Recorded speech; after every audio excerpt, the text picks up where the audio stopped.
parlamentarias. Al respecto, la titular del Consejo Nacional Electoral informó que la fecha para los próximos comicios será el 6 de diciembre. Un anuncio esperado por la facción opositora Mesa de Unidad Democrática, políticos extranjeros y una de las exigencias de los presos políticos, Leopoldo López y Daniel Ceballos. Las fechas de la elección es el 6 de diciembre. El corte para el registro electoral es el 8 de julio. Las fechas relevantes. La presentación de las postulaciones se debe hacer entre el 3 y el 7 de agosto. La campaña electoral será entre el 13 de noviembre y el 3 de diciembre, cerrando a la medianoche. Por su parte, el presidente Nicolás Maduro agradeció el poder electoral y opinó que la fecha elegida será la consolidación de la victoria del chavismo. Ya tenemos nueva victoria. 6 de diciembre, día de batalla admirable para una victoria admirable del pueblo de Venezuela, nuevamente. Según recientes sondeos sobre intención de voto, la oposición le lleva ventaja en 20 puntos al gobernante PSV, cifra que de mantenerse generaría que el chavismo, con 16 años en el poder, pierda mayoría en la Asamblea Nacional. Muy bien, ya hay fecha, por fin, 6 de diciembre, todavía estamos hablando de 6 meses, ¿no? No, menos, poco menos de 6 meses que tienen. Bueno, para intentar recuperar ese voto que aparentemente está con la oposición. Ahora, había una discusión sobre si al gobierno le convenía que las elecciones fueran lo más temprano posible o lo más tarde posible. La única razón por la que hubieran preferido una fecha tardía como la que han elegido, o sea, en diciembre, es que tienen previsiones de que la economía podría mejorar antes de esa fecha y por ende cambiar al menos en parte la tendencia electoral, pero ningún analista independiente ve señales de eso, ¿no?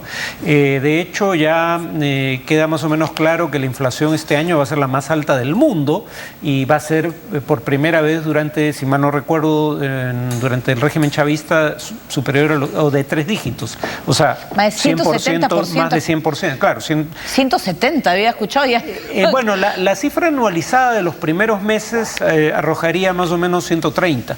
Entonces va a ser 120 a 170, o sea, todavía no está claro, pero... Sí. Y la caída del producto va a ser de alrededor de 7%. Entonces no veo cómo puedan revertir el resultado electoral. Contra lo que se suele decir, no hay evidencia de que el chavismo haya perpetrado un fraude en el recuento de votos a lo largo de su vigencia. Digamos, lo que sí hacen es utilizar fondos públicos para hostilizar a la oposición y para hacer campaña, lo cual hace que el proceso de campaña sea injusto y tienen control de todas las instancias de gobierno, pero no roban votos. Eso no, yo no he visto evidencia de eso. Entonces, si la diferencia es de 15 a 20%, como revelan las encuestas, no hay forma que se pueda revertir eso sin un fraude masivo y hasta ahora nunca han hecho uno. Entonces, muy probablemente pierdan las elecciones de no mediar ningún cambio dramático en la situación. Tal vez eso tenga que ver con el decreto, de repente buscar, digamos, azuzar el espectro de alguna amenaza exterior para cohesionar el frente interno, pero eso está por verse. Claro, pero además es esta relación tensa también entre Colombia y Venezuela, ¿no? Además, recordemos que Colombia envió un avión de la Fuerza Aérea de ese país para recoger a Felipe González y eso molestó muchísimo a Nicolás Maduro. Claro, pero en el caso de este decreto, el decreto es francamente absurdo, ¿no? Porque dice, reconoce que el espacio marítimo en cuestión es espacio en controversia, está por delimitarse.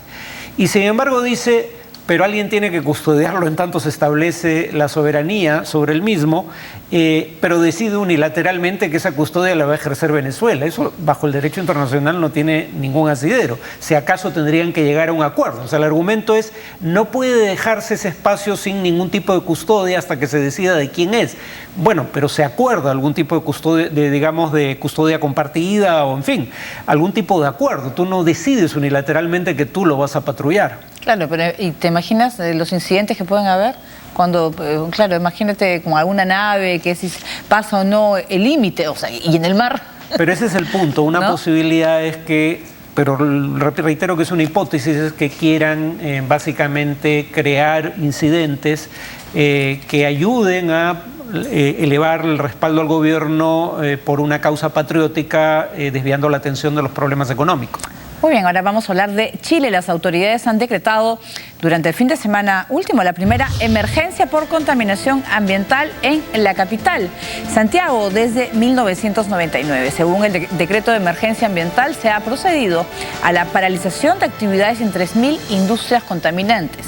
Se ha prohibido el tránsito de algunos vehículos y se ha suspendido las actividades al aire libre. De esta prohibición están exentas las actividades programadas en Santiago con motivo de la Copa América, como los entrenamientos. Santiago de Chile, la ciudad tiene cerca de 6 millones de habitantes y es en la actualidad una de las capitales más contaminadas de América Latina, principalmente en la época de otoño e invierno. Muy bien, nosotros vamos a hacer una nueva pausa en el programa. Vamos a volver con mucho más información y también con la situación de Grecia. Volvemos.